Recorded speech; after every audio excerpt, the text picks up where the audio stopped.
I'm afraid that the audience might not like me. If some people don't like you, then it's fine. What's important is someone still likes you. From Mini Miss You to Sunshine, paano naabot ni Anika ko ang ganitong mga break sa napakaikling panahon? And our child wonder speaks about the issue of teenage pregnancy. Kailang, hindi ka ba masyadong bata for this issue? That really depends on the parents because every single kid is different. Bakit nga ba ganito ang pagpapalaki kay Anika ng kanyang mga magulang? We are very proud of her and that she can be anyone she wants to be. Be happy! Come with me, put your hands together, ta-da, let's be happy. You will see tomorrow's brighter, ta-da, let's be happy. Pilipino tayo, kaya lumalaban tayong nakangiti.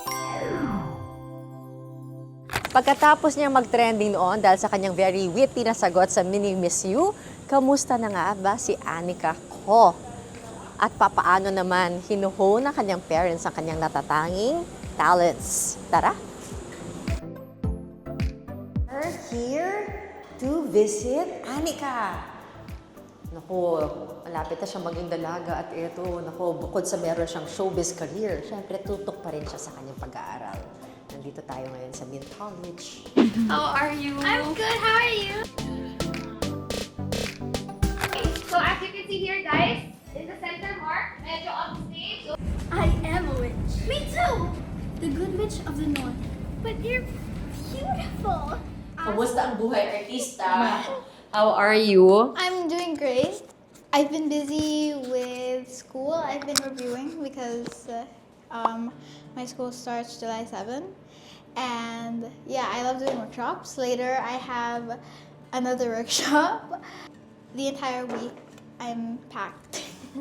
School break pala to. That's why you're Yes. doing what? Summer repertoire. break. So you're doing trumpets now. Yes, I'm doing both. Repertory is known for doing English musicals. I love trumpets. I love repertory equally because I did trumpets first. This is my first time here in repertory. So you just keep on learning? Yes. Ano yung attitude mo towards learning?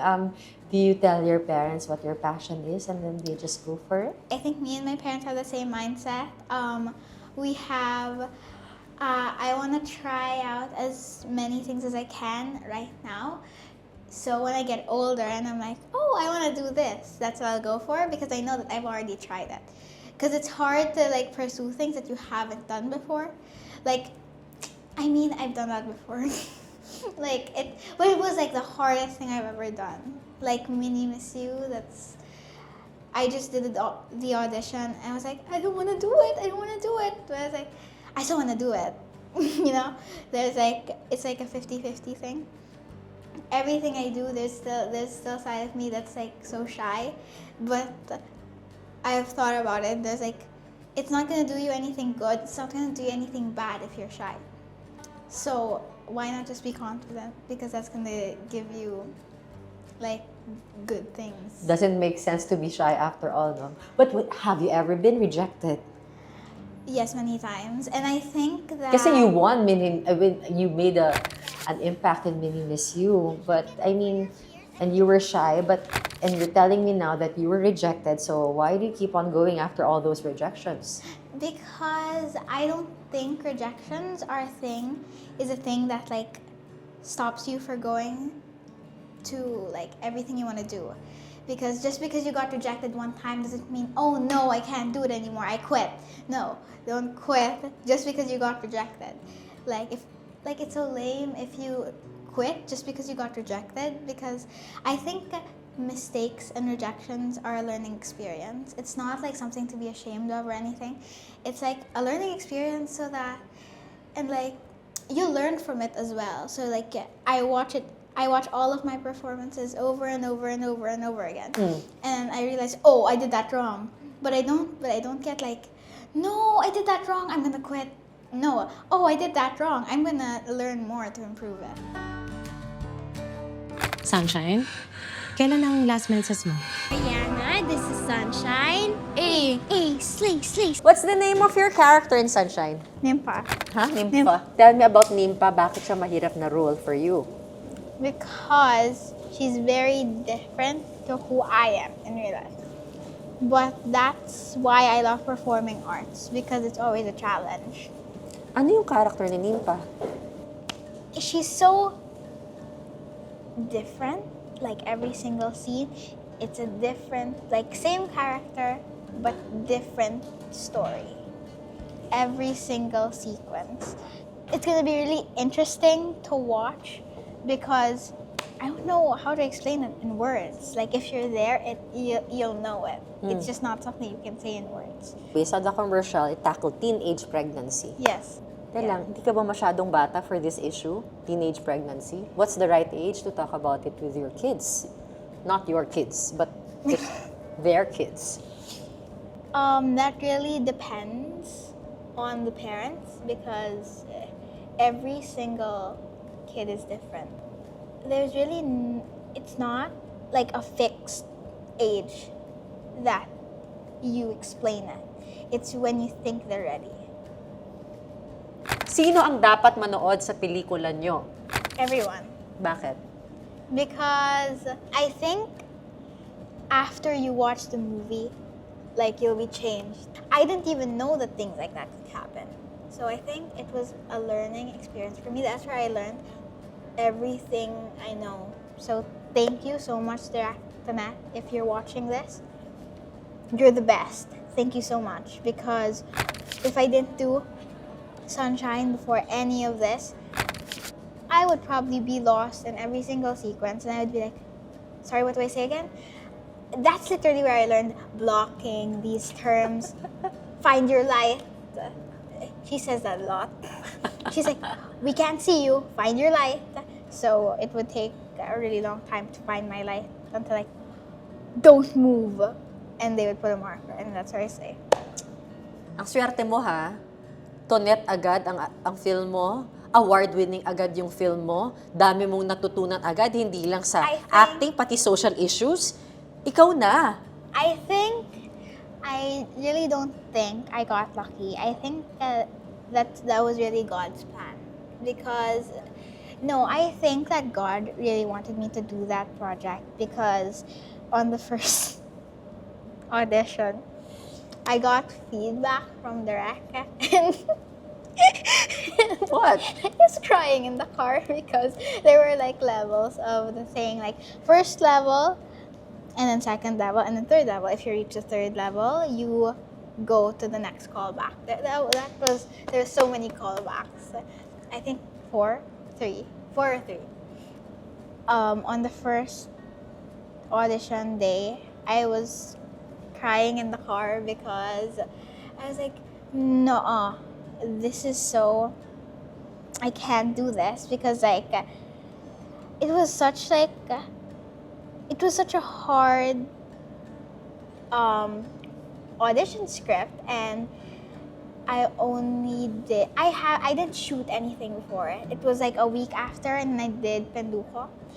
But that I didn't know anything at that point. So I was like, whoa, that's hard. And then the rec gave me feedback. I was like, oh my gosh, I'm failing at this. I'm gonna quit. No.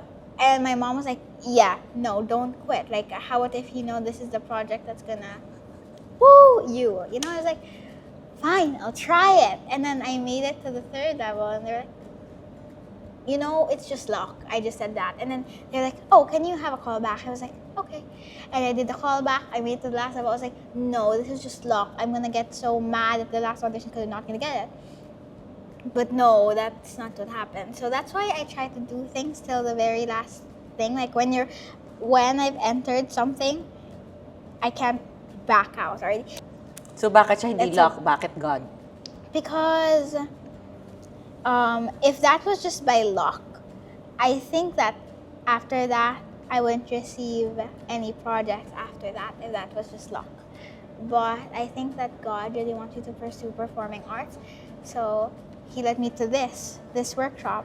And then, because my first theater workshop was trumpets. And then after that, I was like, I like this. I'd wanna watch. We're currently doing blocking. It's chaotic and Yeah! I'm so excited! Nakakatuwa kasi pangarap ko rin to nung bata ako. Nakakawala yata talaga ng kabataan, no? Oh my God! So as you can see here, guys, in the center mark, medyo on stage, those are our... Hello, my dear. Are you a good witch? Or are you a bad witch? I'm a witch. I'm not a witch at all. I'm a girl. Someone defeated the Wicked Witch of the East. Ano ang nagagawa ng theater sa mga bata? Kagaya Okay. I think theater is a big way that they can express themselves. It's a medium that mirrors life, but it gives them a chance to step into the shoes of another character, diba? So it widens their perspective. It gives them another, what if my life was like this? What if my life was like that? And it's a huge creative outlet for them to express themselves, to try to think of a different point of view. That's another big one also. And to explore then other facets of life that they don't personally live. So yung life ng character na piniplay nila, na-explore nila yun. Please describe Anika. How long have you been working with her? We've been working with Annika for 3 weeks, 4 weeks, no? Kumusta Almost naman? a month. Every day, may bagong baon. May bagong baon si Nick. Super duper cooperative when it comes to the activities that we do in class. Always volunteering. One of the first ones to raise her hand parate pag may sharing kami. And well-informed also. She's already experienced. So, parang new terrain lang niya yung theater. But with her past experience, nakakatulong din siya sa activities namin.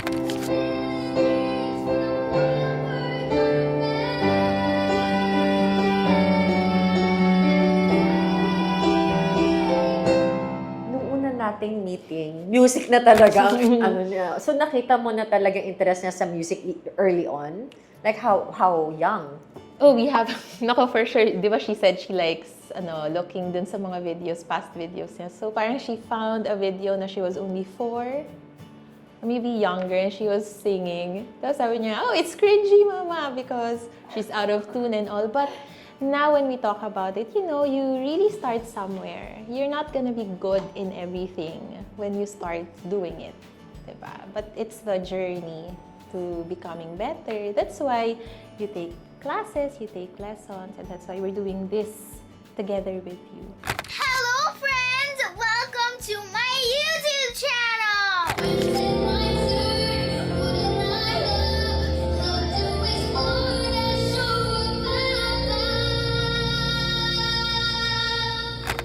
Sabi mo, si Anika was diagnosed with ADHD. Yeah, and autism. ADHD and autism. What is it?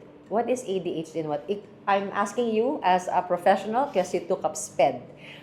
Based on your experience kay Anika, ano ang manifestation sa kanya ng ADHD and autism? Happy ka ba?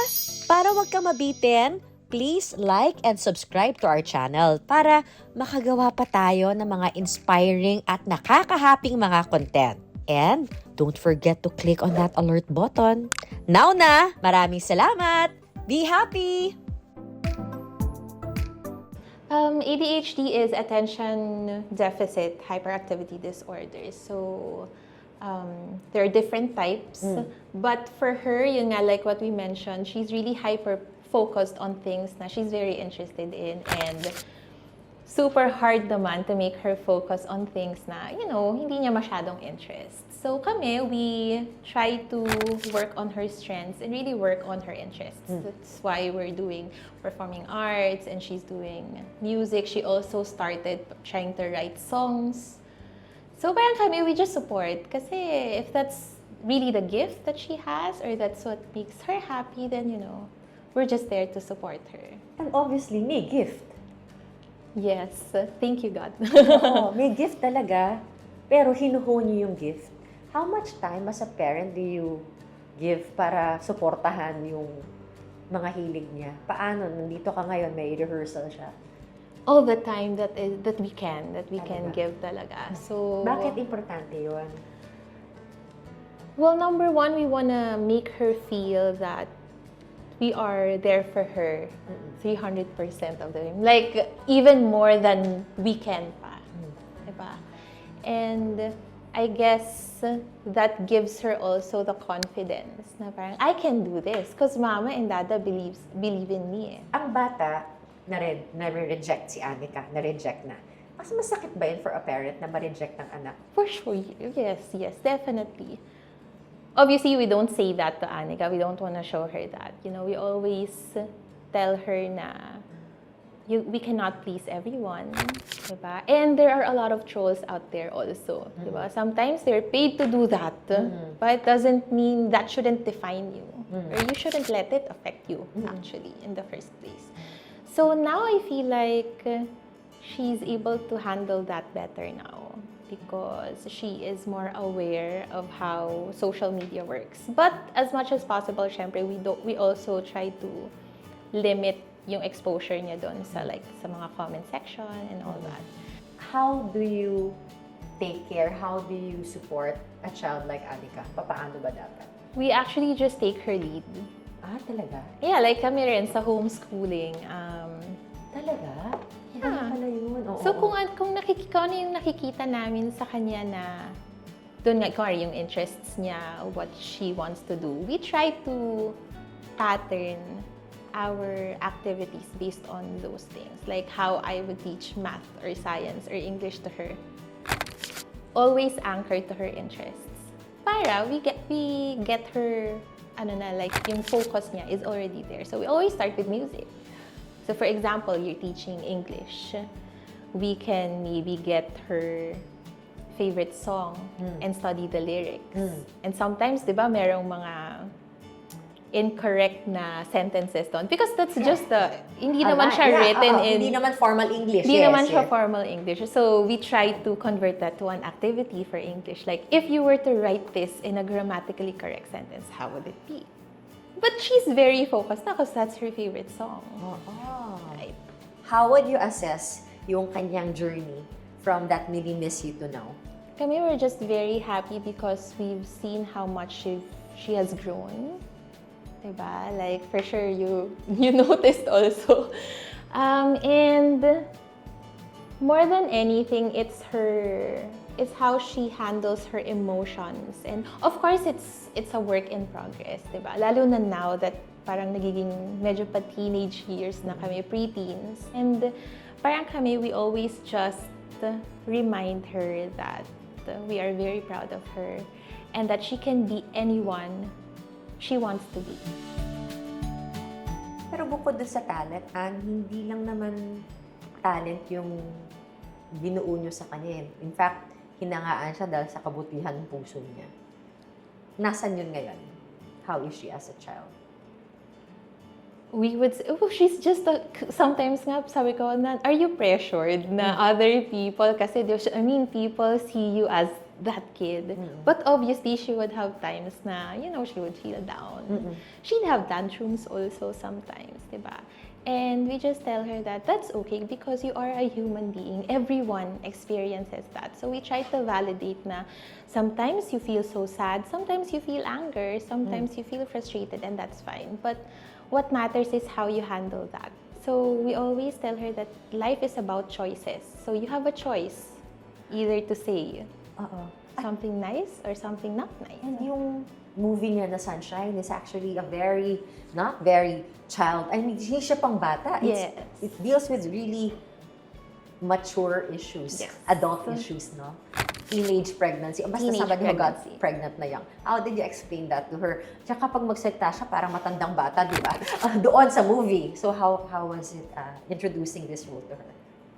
Did she have questions? Well, she did have a lot of questions. We're very thankful to Direct Annette and the entire production of Sunshine because they really provided support for Anika. There was, we met with a psychologist and a therapist also. They're always on the set to support Anika. So there's always processing. And kami rin at home, we talk about it and we tell her nga, it actually opened the discussion about, teenage pregnancy, about the laws surrounding that topic. And we told Anika naman na you don't have to make a stand right now because you're young, right? But this should open your eyes that this is happening and it's the reality na there are really kids experiencing this and there are laws surrounding this topic, and maybe later on in life when you've experienced more things, when you've met more people, then you can make a stand for yourself. You know, you don't have to be swayed by other people's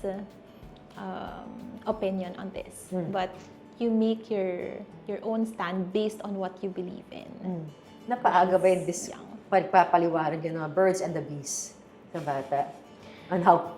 Parang ako naman sa kanya, parang it's okay. Kasi parang hindi naman, again, we don't, if we feel like she's ready, we talk about it. And we try to be very scientific about it.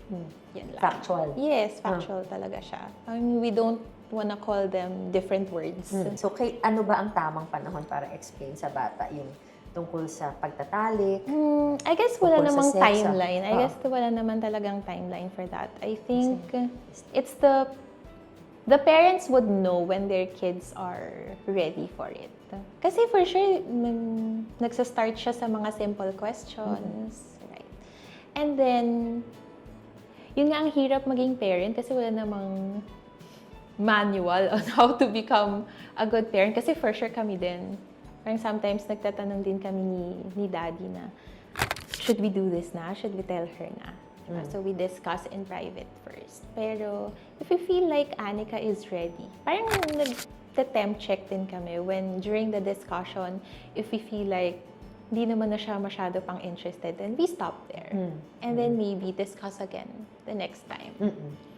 But basta pag may nagtanong siya, kung interesado siya, nandiyan kayo para sumagot. Yes, just answer. Whenever they raise questions, just answer.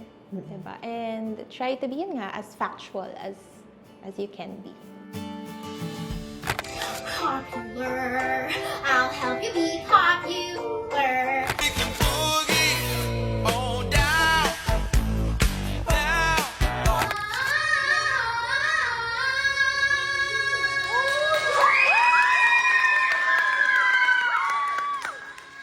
I remember you told your parents before, and even before you were asking me about where to go for voice lessons, right? Yes. So now you're really into it, I obviously. love it so much. So buti na lang nakinig sa'yo magulang mo. Yes. I Huh? love it so much. How do you feel that here's your mom tagging along as you fulfill your dreams? Yeah. How do you feel about No, that? I think I would be way more confident if my mom joins me. But she's shy, so that doesn't work out. Patay ka dyan. Talaga lang. So see, this is... I love it. So I love performing arts. That's really what I'm thinking about doing in the future. Like, I'm thinking about being a director and a scriptwriter, but I don't want. But I want to do. If that's the case, and that's what I want to do, I don't want to be just a director. Like, oh, hello, I'm a director. Period. Like, my dream is, oh, I'm a director and an actress.